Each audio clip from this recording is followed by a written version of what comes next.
우리는 세상을 살아가다 보면 어떤 문제를 마주하게 되고, 그리고 때론 그 문제로 인해서 굉장히 불합리하다 혹은 부조리하다 라는 생각을 갖게 될 때가 있습니다.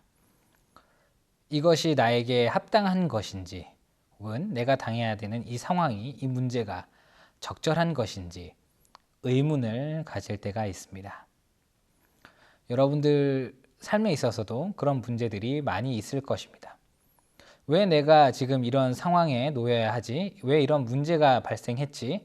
혹은 내가 지금 당하는 이 상황이 내가 잘못해서 이루어진 게 아닌 것 같은 억울함이 들 때가 있을 것입니다. 이런 문제를 직면했을 때 우리는 어떻게 대처하고 어떻게 살고 있을까요? 보통은 내가 생각하는 방식으로, 나만의 방식으로, 내 힘으로 보통 문제를 해결하고자 합니다. 그러나 우리 크리스천으로서, 믿음의 사람으로서 우리 고등부는 단순히 내 힘과 내 능력, 그것만 가지고 이 문제를 바라보는 것이 아니고, 우리가 말씀 가운데 이 세상을 바라보고 어떻게 하면 이 세상을 살아가는데 우리가 좀 더 지혜를 가지고 문제를 해결하며 불합리함과 부조리를 이겨낼 수 있을지 오늘 본문을 통해 같이 살펴보고자 합니다. 오늘 본문에 나오는 이 내용은 예수님께서 가버나움이라는 그 지역에 들어가실 때 발생한 사건입니다. 오늘 본문 24절에는 가버나움에 이르니 반세겔 받는 자들이 베드로에게 나와 가로되 너의 선생이 반세겔을 내지 아니하느냐 말씀합니다. 즉 반세겔을 받는 자들이 베드로와 예수님께 나와 반세겔을 달라 요구를 합니다. 이 반세겔을 받는 자와 이 반세겔이라는 의미는 성전에 내야 되는 성전세를 의미합니다. 즉, 이 반세겔을 받는 자들이란 교회에 사용되는 그런 교회의 관리를 위하여 이 돈을 시민들로부터 혹은 지역 사회의 사람들로부터 이 교회에 사용되는 비용을 받는다라는 것입니다. 어떻게 보면 예수님께서는 그 지역 사람도 아니고 그 지역을 방문한 사람이었습니다. 이 성전이란 교회라고 하는 이 곳에 가기 위해 발을 들였을 뿐인데 이 교회의 징수인 혹은 이 성전세 혹은 교회에 사용되는 이 관리비를 받는 사람들이와 나와서 예수님께 돈을 교회의 사용료 혹은 관리, 유지를 위한 비용을 달라라고 이야기한 것입니다. 당시 사회를 살펴보면 하나님께서 모세를 통해 말씀하신 이 명령에 따라서 이스라엘 백성들은 자신의 죄를 속죄하기 위해 속죄를 의미로 성전에 반세겔이라는 속죄를 드렸던, 말씀을 따랐던 그 율법을 따랐던 사람들입니다. 그래서 이 반세겔이라는 것은 출애굽기 30장 13절에 무릇 계수 중에 드는 자마다 성소에 세겔대로 반세겔을 낼지니 한 세겔은 20게라라 그 반세겔을 여호와께 드릴지며 라는 말씀에 따라 모든 이스라엘 20살 이상 되는 남성은 이렇게 반세겔이라는 돈을 냈습니다. 예수님 또한 이 반세겔에 대한 요구를 받고 계신 것입니다. 예수님께서도 사역 당시의 나이가 이미 성인이 지났고 율법을 따라 그 징수인은 예수님께 교회를 위해 관리와 속죄를 위해 반세겔을 달라 요구하고 있는 상황인 것입니다. 어떻게 보면 예수님 입장에서는 조금 불합리하다라고 생각할 수도 있을 것 같습니다. 왜냐하면 그분은 하나님의 아들로서 죄가 없으시고 굳이 자기의 죄를 자기의 죄를 없애기 위하여 이렇게 성전세를 낼 필요가 없으셨기 때문입니다. 이런 불합리한 상황에서 예수님께서는 어떤 지혜를 가지고 이 상황을, 이 불합리하고 혹은 이 문제를 해결하셨는지 같이 살펴보고자 합니다. 첫째로 예수님께서는 이런 문제, 불합리, 부조리 가운데에서 겸손과 순종으로 문제를 해결하셨습니다. 오늘 본문 25절 하반절과 26절을 말씀을 보면 좀 더 명확하게 알 수 있는데 그 말씀을 제가 읽어드리도록 하겠습니다. 예수께서 먼저 가라사대 시몬아 내 생각은 어떠하뇨? 세상 임금들이 네게 관세와 정세를 받느냐? 자기 아들에게냐 타인에게냐? 베드로가 가로되 타인에게인다. 예수께서 가라사대 그러하면 아들들은 세를 면하리라. 예수님께서 제자 베드로에게 물어보십니다.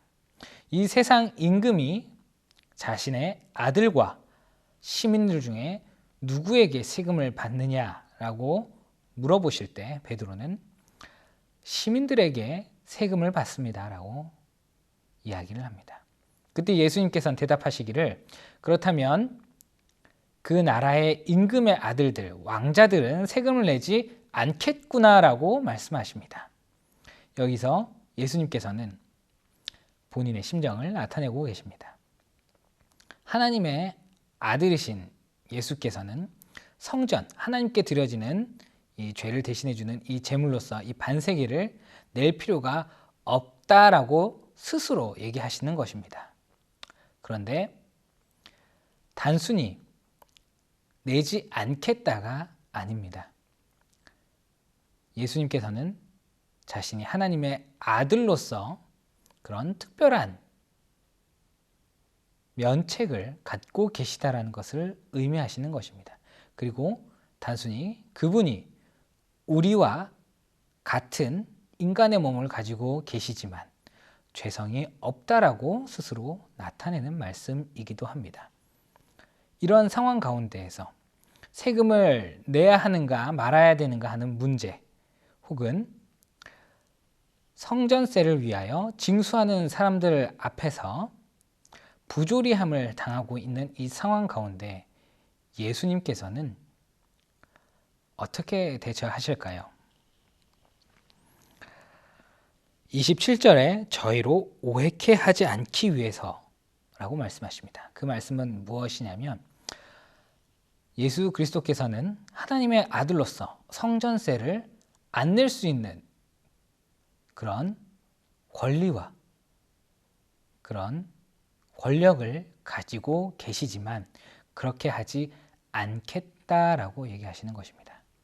즉, 이 세상 가운데 살아가면서 겸손과 순종의 자세를 보여주겠다라고 말씀하고 있는 것입니다.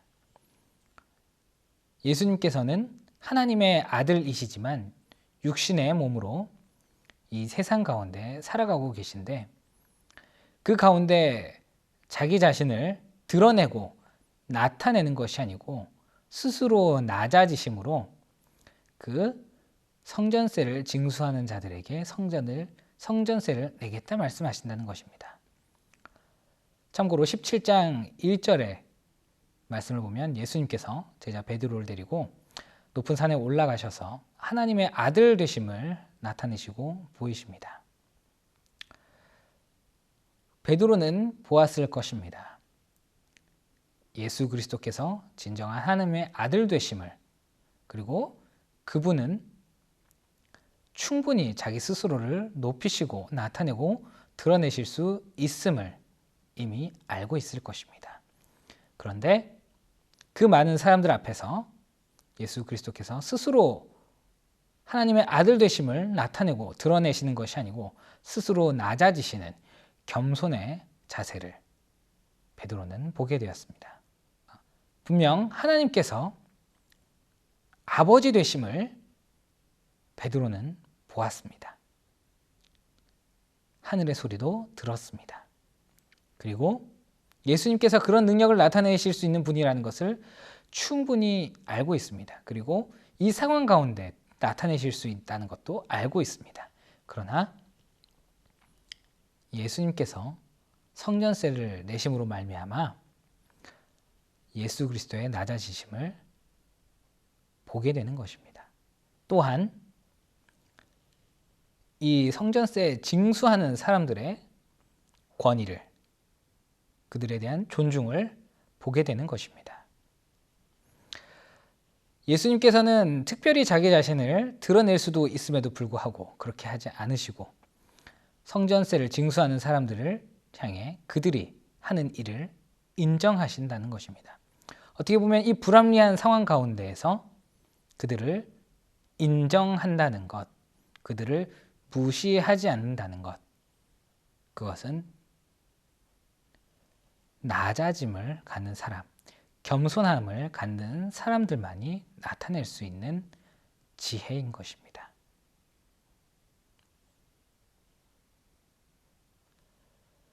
또한 영어 성경에는 이 27절에 저희로 오해케 하지 않기 위해서라는 단어를 We may not offend라고 표현을 하고 있습니다.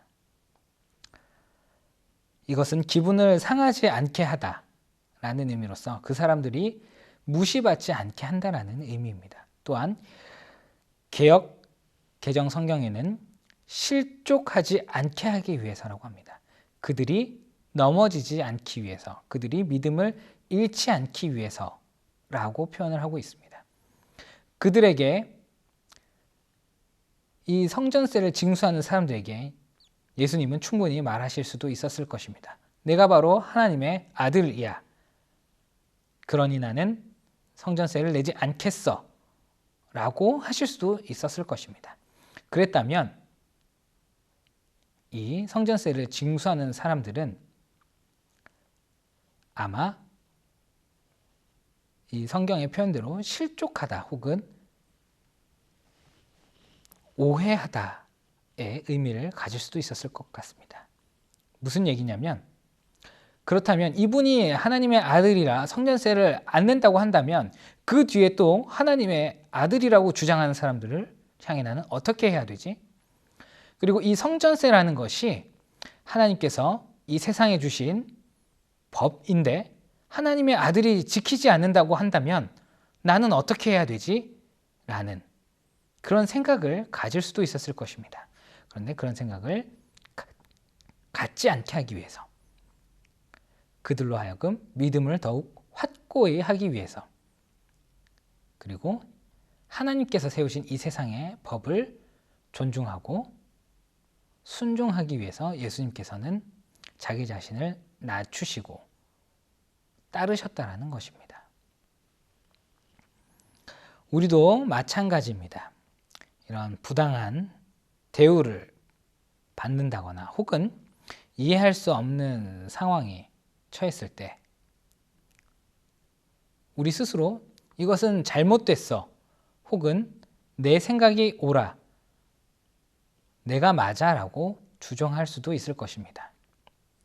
그런데 예수님께서는 그렇게 하는 것이 아니고 때로는 불합리하고 불이한 이런 상황에서도 상대편의 권위, 상대편의 말에 순종하는 것을 보여주신다는 것입니다.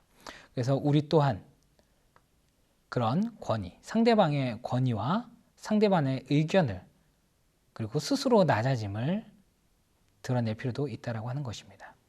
쉬운 예로 여러분의 부모님이 여러분에게 무언가 이야기할 때 잘 이해되지 않고 잘못된 것 같고 무언가 틀린 것처럼 보일 때가 있습니다.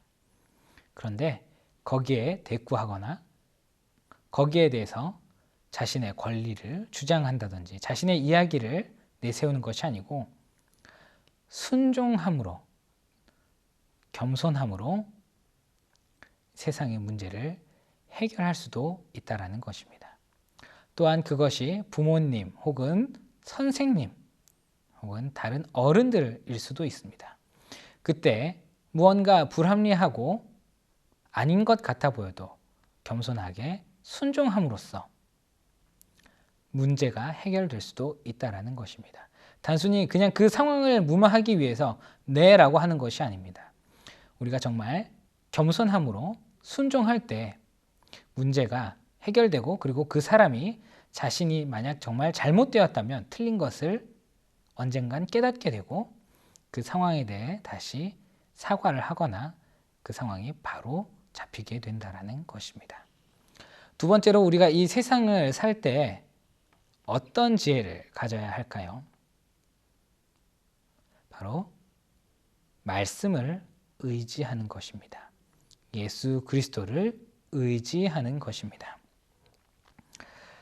27절에 예수님께서는 베드로를 향해 이렇게 말씀하십니다.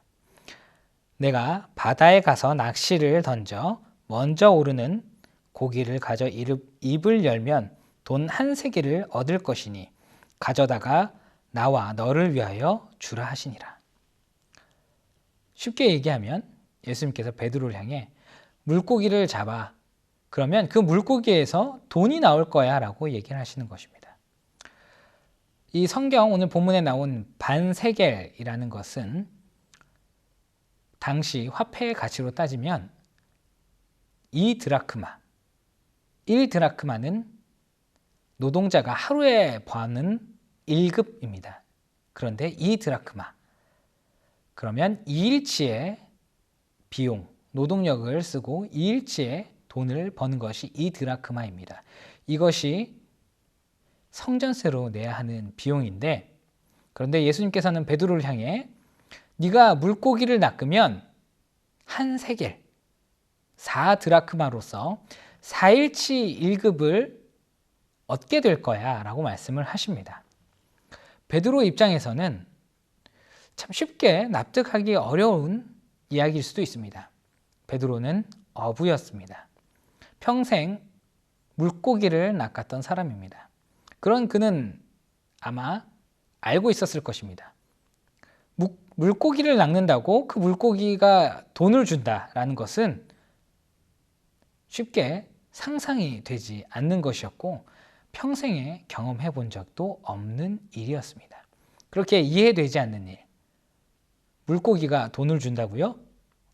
그것도 4일치 임금에 해당하는 한 세겔을요? 라고 반문했을 수도 있습니다. 그런데 베드로는 그렇게 하지 않았습니다. 어떻게 보면 인간의 생각과 상식으로는 이해되지 않는 그런 이야기고 그런 예수님의 말씀이었을지도 모릅니다. 베드로가 느끼기엔 어떻게 물고기를 낚았는데 그 물고기에게서 4일치 임금이 나올 수 있겠는가? 충분히 그렇게 의문을 가질 수도 있는 상황입니다. 그런데 의문을 가지지 않고 말씀에 순종할 때 문제는 해결된다는 것입니다. 여러분들 삶에 있어서 많은 어려움과 많은 문제가 펼쳐질 것입니다. 불합리한 상황, 부조리한 그런 일들이 앞으로 여러분들이 살아가는 삶 가운데 많이 펼쳐질 것입니다. 그때 여러분 스스로의 힘을 의지하고 능력으로 이를 해결하려고 할 때 그 문제가 해결되지 않는 순간도 찾아올 것입니다. 그럴 때 오늘 말씀처럼 예수님의 말씀을 의지하여, 하나님을 의지하여 문제를 해결할 때 인간이 생각하지 못한 방법으로 하나님께서는 여러분들의 문제를 해결해 주실 것입니다. 우리가 세상을 살아가다 보면 내 힘과 내 능력으로 문제가 해결되는 경우도 있지만 보통은 그렇지 못할 때도 참 많이 있습니다. 그럴 때 낙심하고 절망하고 포기하고 사람을 의지하고 다른 무언가를 의지하는 것이 아니고 우리가 온전히 하나님을 의지할 때, 말씀을 붙잡고 말씀을 의지할 때 하나님께서는 사람이 생각하는 방식이 아닌 하나님의 방식으로 문제를 해결하신다는 것입니다. 우리 고등부 여러분들이 앞으로 살아가면서 많은 일들을 겪고 세상에 살아갈 날들이 참 많이 있는데, 그럴 때 정말 이 세상에 살아가는 지혜가 세상의 지혜, 세상의 지식이 아니고 하나님을 의지하는 지식, 하나님을 아는 지식, 겸손과 순종으로서 문제의 해결을 경험하고 하나님 앞에 나아가며 온전히 하나님만 찬양하고 하나님만 높이는 살아가는 우리 고등부가 다 되시기를 축복합니다. 그래서 그 문제 해결을 통해 하나님의 살아계심을 경험하고 하나님의 복음을 증거하는 우리 사랑하는 고등부 다 되시기를 축복하고 기도합니다. 기도하겠습니다. 사랑의 하나님, 감사합니다. 오늘 예수님의 모습을 통해 우리 삶에 살아가는 방식이 겸손과 순종이고 하나님 말씀을 의지하는 것임을 또한 배우고 깨닫게 됩니다.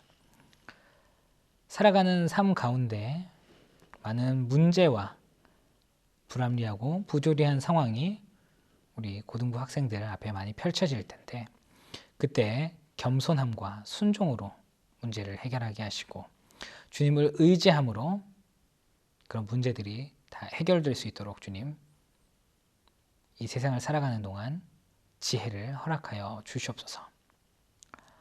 항상 모든 순간 하나님만 바라고 하나님이 주시는 지혜로 이 세상을 이기는 우리 고등부 다 될 수 있도록 주님 함께하여 주심을 믿고 감사드립니다. 살아계신 예수 그리스도 이름으로 기도드립니다. 아멘.